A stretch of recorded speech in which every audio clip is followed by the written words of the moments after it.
Okay folks, welcome back. In this video I want to explain to you my experience of having contractors come and dense pack cellulose insulation into the exterior walls of my house. I got this done last Thursday and Friday. It took them a day and a half.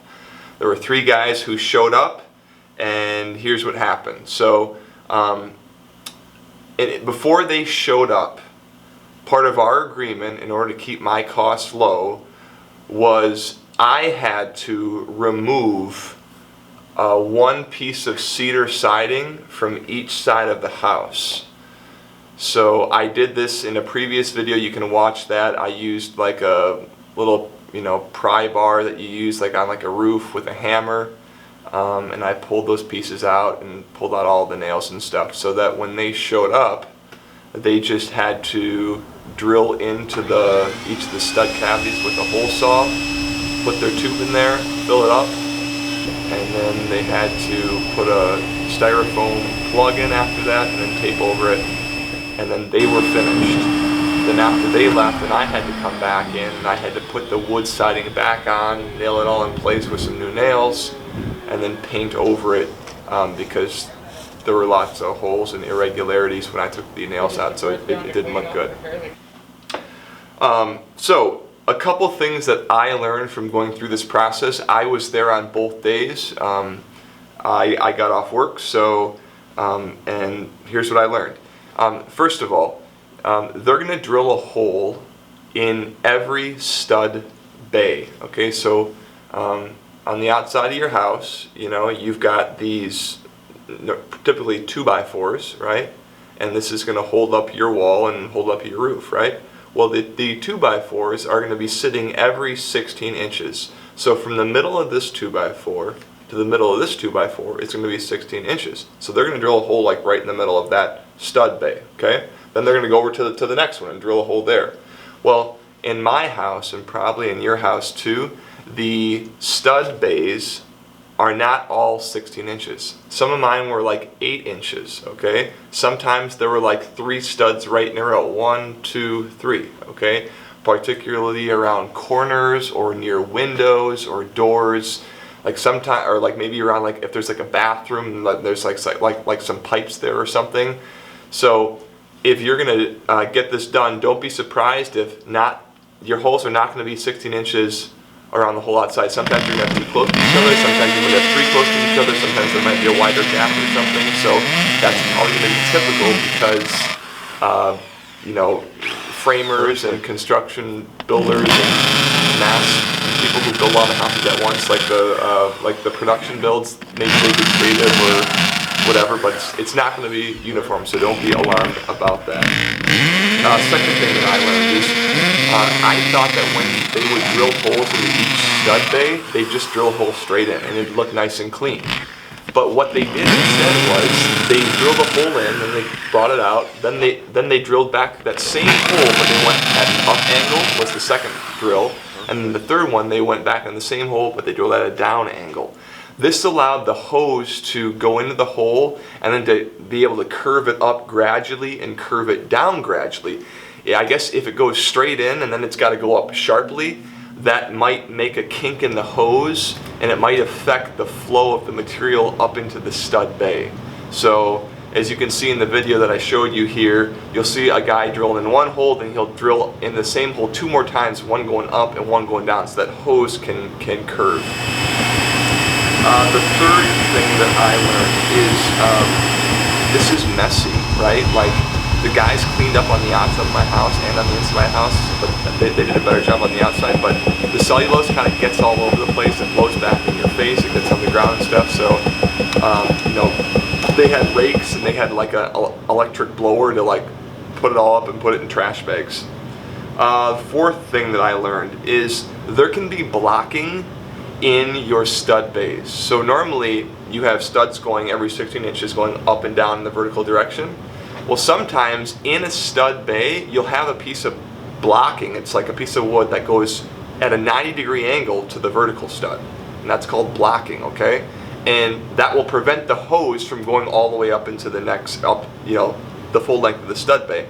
So in my case, in my house, there were some obstructions in the wall, but the guy was able to get the hose around it to get all the way up to the top of the stud bay. So if you were trying to do this yourself, for example, and you were hitting an obstruction, it could be that there's a piece of wood that's going horizontally, in which case you might need to drill another hole on the top side of that blocking to get the insulation in there. So don't be surprised if that was the case. In my house, I didn't have any issues with that, or if there was one, they were able to get around it without doing any more drilling. So maybe there's like a little opening and they can just get the hose near there and just kind of blow around it or something.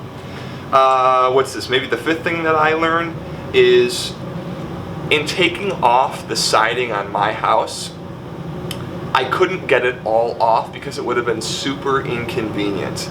So for example, in the back of my house, this hack job previous owner just put a deck like right on the back, and the deck is going over the siding. So I literally have to take parts of the deck off and like cut into the wood or something to get that whole siding piece off. So what I did was I just cut the siding prior to the back deck, and then in one section of the house, we actually, rather than filling from the outside of the house, we went inside and drilled holes on the inside through the drywall, and we filled that like 15% of the house from the inside.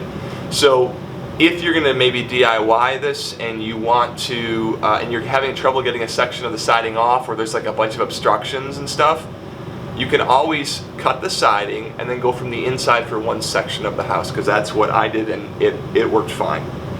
And then the last thing that I learned, I guess the second to last thing, was once the guys showed up, they just went to get the material from the big box store. So like they're not using any sort of special material, in case my guys didn't.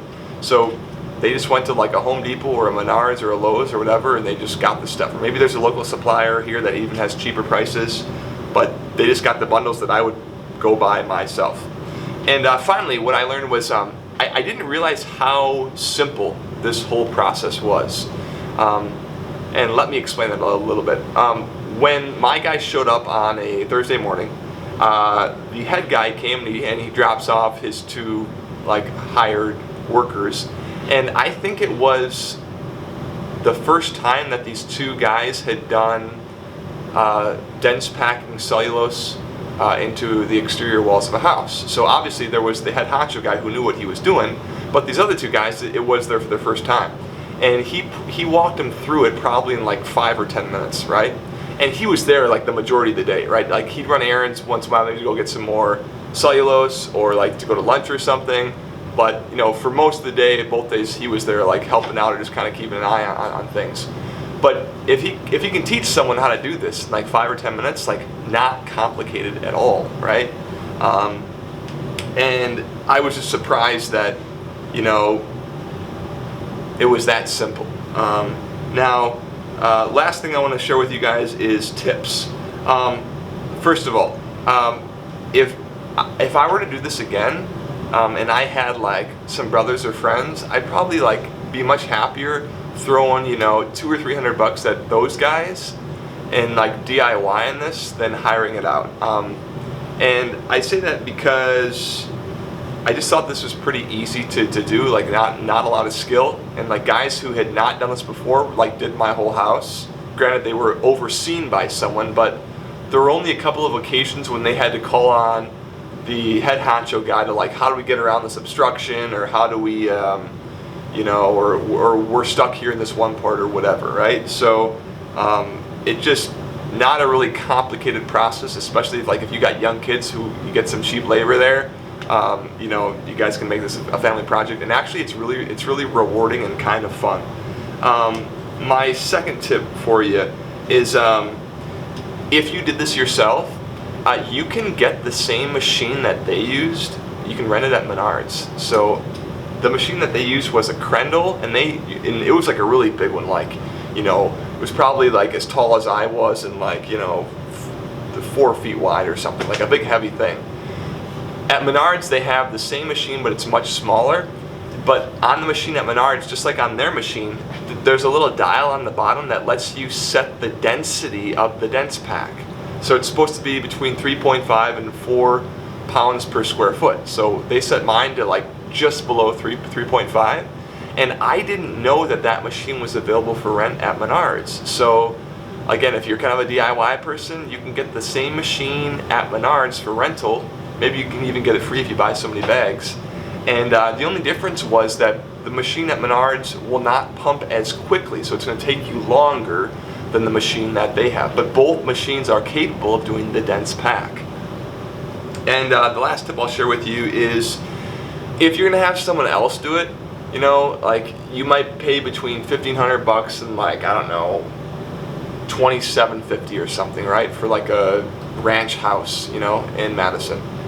So there's a big range, and that might depend on, you know, what you do to get the house ready and, you know, the quality of labor and all that stuff. But a good thing that you guys can do is you can go on Amazon and you can buy a thermal imaging camera that hooks up to your cell phone. And these things are like $200. You can buy like a FLIR one or something, right? And this is just a good idea because it helps you keep the workers accountable, okay? So I got these two new guys over here blowing cellulose into my walls, right? And they could like miss a spot or not get it as dense as it's supposed to be. And guess what? I'd have no idea. I'd just be like, oh yeah, looks good. Well, it doesn't look good because I can't even see, because I can't see through walls, all right? The thermal imaging camera allows you to see through walls and allows you to see temperatures, okay? So ideally, you want to be able to verify their work and make sure that they do a good job, all right? So you could do that with one of these thermal imaging cameras. If you're going to be investing, you know, $2,000 to get this done, you know, spend an extra 10%, buy a thermal imaging camera that you can have forever, and you can use it for other stuff around the house. And let your neighbors borrow it and stuff. Or maybe you can rent one from Home Depot too or something. Maybe that's like, I don't know, 40 or 60 bucks or something, but you might want to look into that. And then I think if you get this done and you're going to use the thermal imaging camera, try to get it done on a day or in a time of the year when there's going to be a big temperature difference between inside and outside. If it's like 70 inside and like 30 outside, that's nice, because then your thermal imaging camera will be it'll really be obvious like where the hot spots and cold spots are. And then you can go, hey guys, you know, this spot's still looking a little cold. Can you check that cavity one more time? They'll be like, sure. And they can go back and check and be like, okay, all good, we're going to go on to the next one. So that helps them, you know, do a good job. It helps you hold them accountable, so you guys are all a team, you're all working together. The group that I hired did not have a thermal imaging camera, but I had one, so that was a good thing. Okay, a couple other things that I want to share with you guys. I know I'm spitting a lot of information at you. Focus on Energy has got some rebates that you could qualify for if you get this done. So if you get an energy assessment prior to getting the installation done, and then after, you can get money back. So in a sense, the energy assessment might pay for itself with the rebate that you actually get back. So check into that. And also, the energy assessor serves as a kind of like a building inspector when you buy a house. He's an independent third-party voice that comes in to make sure that you got what you paid for and that it was done correctly. So that's a great thing. My house had no insulation in the exterior walls, okay? Or there was like 3/4 of an inch of this like paperboard stuff that was in there. Except for one part of the house. They remodeled the bathroom, and then in the bathroom exterior wall, they had some fiberglass just in that section. So maybe like 10% of the exterior wall had some insulation in it. You can actually calculate the energy savings before you get any of this done with something called a load calc, okay? So your the person that you hired to do this probably knows how to do this. They're probably going to charge you more to do it. I don't think a lot of people ask them to actually do it, but you can be scientific about this and know how much this, like when this project is going to pay itself off, and how much energy you're going to be saving, and how much more heat you're going to save, and blah blah blah. Like, we can crunch all the numbers, and you can know that before you bust in any of your walls and start blowing in the insulation. So that's kind of cool. And also, what you'll notice, or what we're noticing in our house, is we have a single stage furnace. So our furnace has got two speeds, 100% and off, or 0. So what was happening in our house was, it'd get cold, our furnace would kick on, and blast heat in our house would get really hot. You know, it's like, I don't know, like 72 or 74. I know, that's hot for us. And then the furnace would shut off, and then the house would quickly lose heat, right? So our house temperature would go whoosh, hot, whoosh, low, low, and then hot, low. So we'd have these big temperature swings. Well, now that we have more insulation in the walls, those temperature swings are not so extreme. So our house is more comfortable, okay?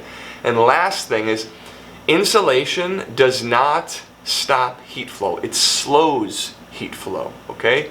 And when you add insulation in your walls, you're gonna get the most bang for your buck when you add the first, like, insulation is measured in R value. When you go from R0 to like R12, that's where the most bang for your buck is. After that, you kind of get the law of diminishing returns, right? So you're still gonna get an increase in thermal resistance by adding more insulation, but the most dramatic impact is going to come in like the first R15, like right in that range, okay? So just a tip for you. Yes, you can go crazy, go to passive house standards and stuff and put like R40 or R60 in your walls, but for most of you, even if you have nothing and even going to like R15 is going to be a big noticeable difference for you.